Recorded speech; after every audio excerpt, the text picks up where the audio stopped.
Hi friends, आज हूँ शेर करीश तमारी साथे रवानी पूरी बनानी रेसिपी। तो पूरी तो पाणीपूरीनी पूरी बनावीशुं। तो अहीं आगळ मैं रवो लई लीधो छे। तो अहींया मोटो रवो लीधो छे। तो सूजी पण आवे छे, पण आपणे रवो लीधो छे मोटो, आ रीतनो दाणेदार आवे ने रवो लेवानो छे, ते लीधो छे। तो 1 कप रवो लई लईशुं।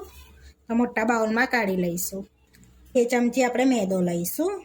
તો 2 ટેબલ સ્પૂન મેદો લીધો છે। તો સરસ બાઇન્ડિંગ બી આવશે અંદર પૂરીમાં। હવે આપણે એની અંદર થોડુંક મીઠું એડ કરીશું સ્વાદ પ્રમાણે।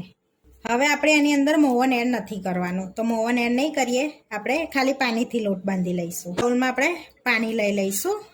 તો અહીંયા 1/4 કપ પાણી લીધું છે ને બીજું અડધો કપ પાણી લઈશું આપણે। હવે આ પાણીને આપણે થોડુંક ગરમ કરી લઈશું, જેથી અંદર બબલ્સ આવે ને એટલું ગરમ કરીશું। તો અહીંયા આપણે ગેસ પર મૂકી દીધું છે પાણીને ગરમ થવા। તો આની અંદર બબલ્સ આવે ને એટલું આપણે પાણી ગરમ થવા દઈશું। તો આ રીતના પાણીમાં બબલ્સ આવી ગયા છે। આપણે લોટ બાંધી લઈશું। તો પહેલાં આપણે લોટને મિક્સ કરી દઈશું આ રીતે બધો। તો આપણે પહેલાં થોડું થોડું પાણી એડ કરતા જઈશું આ રીતે। તો બધું એડ કરી દેવાનું છે। હવે પાણી ગરમ છે એટલે આપણે ચમચીથી પહેલાં મિક્સ કરી લઈશું આ રીતે બધું। તો આપણે ગરમ પાણીથી લોટ બાંધીએ તો સરસ સૂજી ફૂલે છે। તો જેવું એડ કરો છો ને એમાં જ સૂજી ફૂલવા લાગે છે એટલે આ રીતે મિક્સ કરતા રહીશું આપણે। તો હવે આપણે સરસ મિક્સ કરી છે, તો હવે હાથેથી મિક્સ કરી લઈશું। તો આપણે હાથમાં પકડાય એવું ઠંડુ છે થોડુંક। હવે હાથેથી લોટ બાંધી લેવાનો છે આ રીતે। તો જોઈ શકો છો આપણે બીજું પાણી એડ કરવાની જરૂર નથી પડતી। તો પરફેક્ટ પાણી આપણે અંદર થઈ ગયું છે, ઉમેરી ગયું છે પરફેક્ટ પાણી। લોટ બાંધી લઈશું આ રીતે। માં પકડાય ને એટલું અસેકું થાય લોટ, તો પછી જ લોટ બાંધવાનો છે, જેથી ત્યારે આપણો લોટ થોડોક ઢીલો છે, રવો પલળશે એટલે સરસ આપણે લોટ બંધાઈ ગયો છે। તો હવે આપણે એને 30 મિનિટ રેસ્ટ આપીશું। તો હવે આપણે સહેજ આ રીતનો કકડો ભીનો કરીને એને ઢાંકી દઈશું। હવે આપણે આને પણ વાડકાને બી એની ઉપર ઢાંકી દઈશું, જેથી આ પ્રોસેસ કરવાથી લોટ કટોરાઈ ના જાય। આપણે 30 મિનિટ થઈ ગયા છે લોટને, તો ચેક કરી લઈશું આપણે। તો આપણો સરસ લોટ રેડી થઈ ગયો છે, જોઈ શકો છો એકદમ આમ સરસ। હવે મિક્સ કરી લઈશું પહેલાં આ રીતે આપણે। હવે એમાં નાના નાના બોલ્સ વાળી લઈશું આપણે આ રીતના રોટલીની સાઈઝના। તો આપણે બોલ્સ વાળી લીધા છે, આ રીતના ગુલ્લા કરી લીધા છે। તો હવે આપણે વણી લઈશું। તો અહીંયા આપણે અટામાનું વગર જ વણી લઈશું। પહેલાં આપણે મોટી સાઈઝમાં રોટલી વણી લેવાની છે। રોટલી વણી લઈશું આ રીતે મોટી કરી લઈશું। હવે આપણે વણી લીધી છે, તો આટલી આપણે પાતળી રાખવાની છે, બહુ જાડી નહીં ને બહુ પાતળી નહીં। તો સરસ વણાઈ ગઈ છે આપણે। હવે આ રીતનું આપણે મોલ્ડ લીધું છે, એનાથી આપણે કટ કરીશું।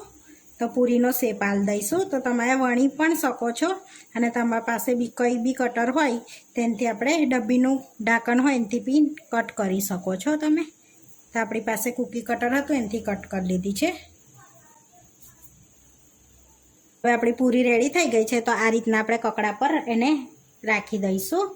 તો અને આ રીતે બધી આપણે વણી લેવાની છે, પછી એને ઢાંકી દેવાનું છે, ઢાંકીને રાખવાનું છે। હવે આ રીતે આપણે એને ઢાંકી દઈશું, અને આ રીતે બધી રેડી કરી લઈશું। બધી પૂરી રેડી થઈ ગઈ છે। તો હવે આપણે તળી લઈશું। તો અહીંયા તેલ ગરમ કરવા મૂક્યું છે, તો હવે એક એક પૂરી એડ કરતા જઈશું। તો આ પૂરીને ભીના ભાગ છે ને એની તરફ નીચે એડ કરવાની છે, અને કોરીવાળી ઉપર આવવા દેવાની છે।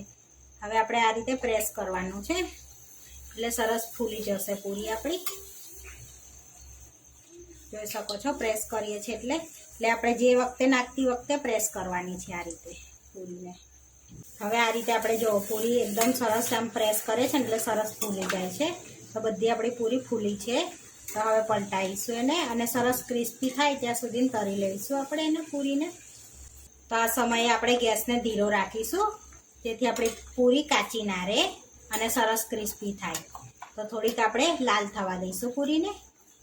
તો આ રીતનો આપણે કલર રાખીશું પૂરીનો। તમારે વધારે લાલ કરવો હોય તો વધારે પણ કરી શકો છો। હવે આપણે તેલ નિતારી લઈશું। હવે આપણે પ્લેટમાં લઈ લઈશું એને। આ રીતે બીજી પણ તળીશું। તો આ ભીનો ભાગ છે ને તેને અંદર એડ કરવાનો છે, આ રીતનો કોરો ઉપર રાખવાનો છે। તો આ રીતે અંદર એડ કરતા જઈને પછી પ્રેસ કરી લેવાની છે। તો આ સમયે આપણે ગેસને ફાસ્ટ રાખીશું। તો જોઈ શકો છો સરસ એવી ફૂલે છે પૂરી આપણી। તો એ જ પ્રોસેસ કરવાની છે આ રીતે, એટલે સરસ ફૂલીને દડા જેવી આપણી પૂરી થશે.